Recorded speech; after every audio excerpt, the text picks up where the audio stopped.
What if your greatest strength wasn't in your hands, but in your obedience? What if the thing everyone admired about you was the very thing you slowly neglected until heaven grew silent? Samson didn't lose his power in Delilah's lap. He lost it due to disobedience. He lost it long before the moment he started forgetting the vow that made him different. This is not just the story of a strong man who fell. This is the story of a forgotten Nazarite who took God's instructions over his life for granted. Welcome to the Living Scroll. Here, we unfold ancient stories to reveal eternal truths. If you enjoy Bible stories, remember to like, comment, subscribe, and share. It helps spread the word further. Now, let's step into the life of Samson. Before Samson had a name, he had a calling. Before he lifted a gate or tore a lion apart, he was marked by heaven. An angel appeared to a barren woman with a shocking announcement. You will become pregnant and give birth to a son, and he shall be a Nazarite unto God from the womb. This was not a vow Samson chose. It was a vow placed on him. A Nazarite vow meant separation. His parents raised him with the understanding of who he is.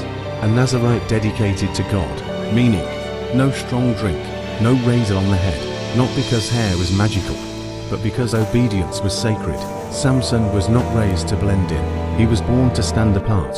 Samson grew. The Spirit of the Lord began to move within him and came powerfully upon him. And when the Philistines came against him, he tore them apart and with the jawbone of a donkey, and struck them hip and thigh with a great slaughter. And again Samson went to Timnah when a lion attacked him in the vineyards. Unarmed, the Spirit of the Lord came upon him, and he tore the lion apart by divine strength, telling no one what he did. Yet Samson went down to Timnah, and later went down to Gaza. And afterward, he loved a woman in the valley of Sorek, whose name was Delilah. He was blinded by her beauty and deceived by her looks, which became his downfall, though his parents warned him, saying, "Is there no woman among the daughters of your brethren?" He would not listen, but said, "Get her for me, for she pleases me well." He returned and turned aside to see the carcass of the lion, and took honey from it in his hands, though he was set apart as a Nazarite unto God, and the Lord was with him. Yet he did not know the danger of his ways, that it displeased the Lord greatly. For when he said, "I will go out as at other times before," he did not know that the Lord had departed from him. The fall of Samson was not sudden, it was gradual. First, he broke the spirit of the vow before breaking the letter of it. A Nazarite wasn't just marked by what he avoided, but by who he belonged to. Yet Samson kept flirting with Philistine culture, Philistine women, Philistine pleasures. He carried the symbol of separation on his head, while living a life of compromise in his heart. And that's the danger. You can look consecrated and still be disconnected. Delilah didn't steal Samson's strength, she exposed Samson's secret. The real tragedy wasn't that Samson loved Delilah, was that he trusted her more than the God of his vow.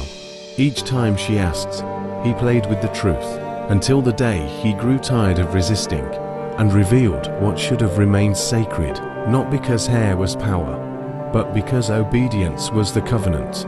When the razor touched his head, it wasn't the hair that left first, it was the presence. While he was asleep, he never knew he is being shaved. And while he was fast asleep, Delilah called out, "Samson, the Philistines are upon you. Wake up." And he said, "I will go out as before." But he did not know that the Lord had departed from him. Strength remained in his memory, but power had left his life. The Philistines did what sin always does. They blinded him, bound him, and dragged him away as a prisoner, and made him grind. The man who once shook cities, now pushed a mill like a slave.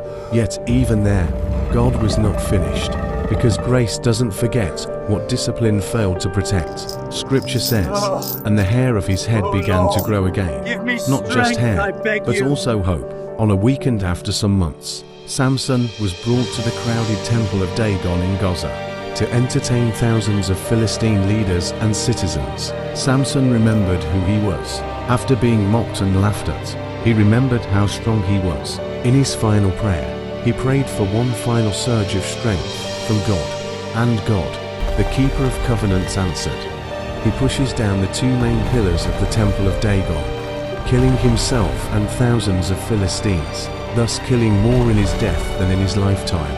Samson's life teaches us this truth. Your gift can carry you far, but only obedience keeps you safe. Even if you forgot who you were, God has not forgotten His purpose for you.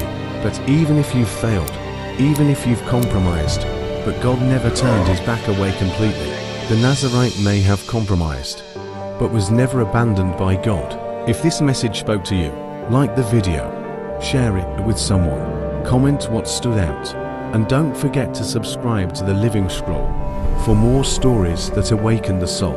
And until next time, guard your vow and honor God's presence.